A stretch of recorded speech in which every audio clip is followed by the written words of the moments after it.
Grabing bakbakan naman yun. Nakaka-intense na nga, nakakahingal pa. Talagang di na pinagbigyan pa ng mga Flying Titans ang HD Spikers sa pagkakataong ito. Sabi nga ni Tang, sobrang saya lang kasi kawawin na rin kami sa signal. Yes!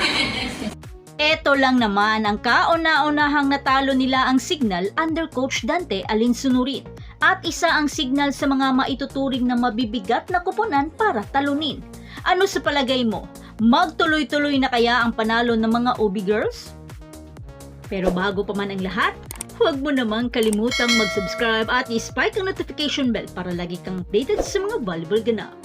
Pinutol na ng Chocomucho ang 5 sunod na pagkatalo laban sa Signal HD Spikers. Sa puntong ito, nagsanib puwersa na ang Chocomucho at hindi na pinagbigyan pa ang Signal na makaisa man lang sa kanila. At winalis in 3 sets sa score na 25-21, 25-19 at 25-18 na panalo sa PVL All-Filipino Conference na ginanap sa Inares Center sa Antipolo. Sobrang tuwa naman ni Tang Ponce dahil sa wakas nakabawi na rin sila sa Signal. Ilang beses din kasi silang nilampaso nito. Binuhos ni Tang ang lahat ng kanyang makakaya sa laban na ito at nakapagtala ng 18 excellent digs at 3 excellent reception, dahilan upang hiranging player of the game. Pero sa kasamaang palad, hindi naman nakaligtas si Descheng sa injury dahil sa nag-iinit na bakbakan. Wala itong naengkwentro o naapakan dahil sadyang nagka-bad landing ito pagkatapos nitong umatake sa second set. Sa ngayon, hinihintay na lamang ang update na galing sa management patungkol sa status ni Descheng.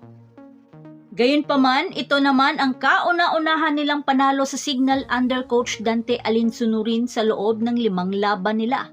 Dahil ang kanilang unang tagumpay laban sa Signal ay mula noong April 6, 2022 sa Game 2 ng labanan para sa bronze medal. Kaya nung first set pa lang, hindi na pinaporma ng Flying Titans ang Signal. Sisirun na, umaariba na sa opensa. Alam ng Chocomucho kung paano gumawa ng puntos ang Signal, kaya ginalingan din nila sa net defense.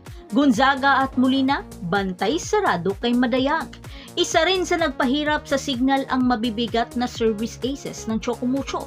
Pinasok si Sergeant Bionic Ilongga doon palang nakahabol ang Signal, pero kinapos pa rin. Kaya nakuha agad ng Chocomucho ang unang set sa score na 25-21.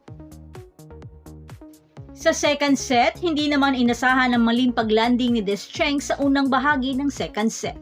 Sa puntong ito, labis ang pagkabahala ng karamihan. Si Cheng ay maaasahan hindi lang sa opensa kundi pati na rin sa reception at floor defense. Sa pagkabangko ni Cheng, halos dikit lang ang laban. Pero nang umpisahan ni Madayag ng makiller block nito si Bionic Ilongga sa kanyang lifty power hit, nag-umpisa na rin ang mga long rallies dahilan upang magsipag ang UB Girls sa floor defense. Grabe yung dig nila Wong at Tang dahilan upang putong-puto nila sila Molina at Gandler. Sa pagkakataong ito, kontrolado na ng Chocomucho ang second set sa score na 25-19. Sa third set, wala pa rin kupas ang Wong Nunag connection. Sa puntong ito, nag-iinit na rin si Sergeant Gonzaga sa kanyang mga pamatay na lifty power hit. All out na ang Signal at hindi na nagbibigay ng mga off-speed attack. Buwelo na kung buwelo. Pero dahil sa mga video challenge ay nakalamang ng husto ang Chocomucho. Sunod-sunod na successful challenge ang iginawad sa kanila, dahilan upang mawalan ng kumpiyansa ang Signal. Namamatay kasi yung momentum nila, hanggang sa na-match point ito ni Catherine Tino sa isang service ace. At isang pamatay na cross-court attack ni Molde ang nagwalis sa Signal sa kauna-unahang pagkakataon. Kaya sa pagkakataong itong wala ang kanilang kapitanang si Rachel Andakis, ay ramdam na ramdam ng Signal ang kulang sa koponan. Masusolusyonan pa kaya nila ito agad para sa mga susunod na laban? Gayunpaman, walang kupas pa rin ang eksplosibo ni Cherry Bomb Rondina at nakapagtala ng 18 points including 16 attacks at 2 service aces with 10 excellent digs at 5 excellent reception. At syempre, sa pagbabalik ni Catherine Tino, hindi naman ito nagpapahuli sa kanyang eksplosibong 14 points habang si Madayag ay nakakuha ng 12 points at si Isa Molde ay nagkaroon ng 11 points. Sa kabilang banda, nagkaroon naman ng kambal na 11 points sina Molina at Doria para sa Signal HD Spikers. Haharapin ng Flying Titans ang mga bagong dating na Galleries Tower High Riser sa November 2 habang ang Signal na nahulog sa isang panalo at 2 talong record ay lalaban naman sa mas pinalakas na Akari Chargers sa October 31. Makakaya kaya ng Signal ang mga depensa ni Fifi at masasabayan kaya ito ni Riri? Matagal na lang namin hinihintay ng first conference and second conference. Ngayon, conference ako namin.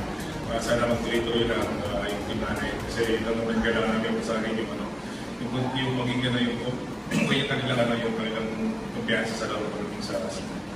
Thank you, Coach Isa. Isa ka talaga sa mga nag-step up in today's game. Your thoughts on the entire team's performance and ikaw? Super thankful talaga ako sa coaches at sa teammates ko sa tiwala nila sa akin. At saka sa, hindi talaga naman yung second set, hindi talaga buo yung kumpiyansa ko. Tinulungan talaga nila ako kaya sobrang thankful ako. Time, welcome to the press conference. Ano nag-feel mo ikaw yung POG with 17 excellent receptions? Digs, sorry. 17 excellent digs tonight.